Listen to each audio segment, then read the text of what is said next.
Всем привет! Меня зовут Маша Денисенко, я бумажный дизайнер, и сегодня я хочу показать вам вообще нечто новое. Я купила на распродаже очень удачную гирлянду.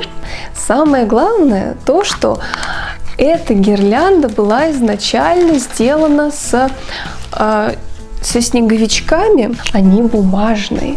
Я схватила эту гирлянду в 2 экземплярах, вообще даже не раздумывая, понимая, что я смогу сделать свою собственную бумажную гирлянду на все случаи жизни. И я решила, что я нарисую своих персонажей, нарисую свои маленькие картинки на разные случаи жизни и буду уже использовать в зависимости от потребности. Нужно ли мне украсить праздник, или нужно ли мне сделать какую-то бытовую вещь. Возможно, я захочу сделать love story. Но сегодня я делаю себе ночник.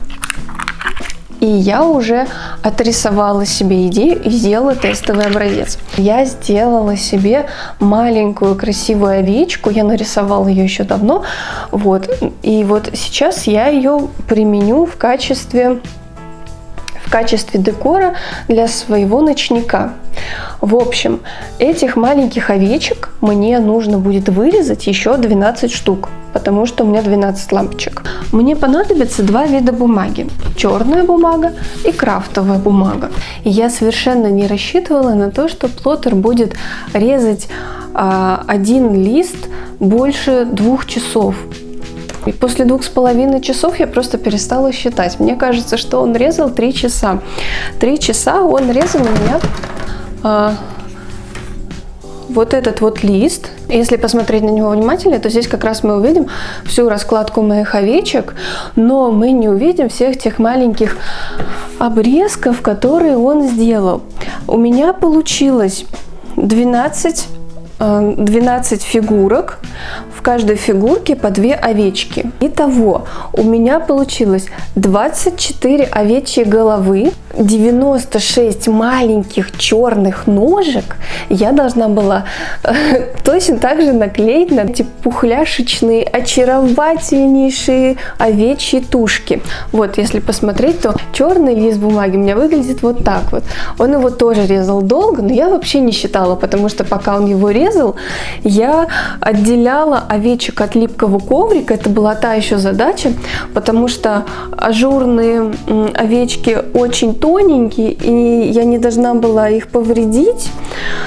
А их было много, и когда плоттер режет много деталей, лист гораздо плотнее приклеивается к липкому коврику. Все мои овечки у меня получились. Вот у меня тут даже остались лишние головы. Я, честно говоря, просчиталась. Я не знаю, в каком угаре я делала черную раскладку, но я просчиталась на целых 6 комплектов. Но это совершенно не страшно, наоборот, наверное, даже к лучшему, потому что ножки получились такие маленькие, такие тоненькие, и делать их под расчет чревато. Чревато тем, что придется 2-й раз загружать лист плоттера, если вдруг эта ножка куда-нибудь упадет, закатится, потеряется или с обрезками, я ее выкину в свой мусорный ящик.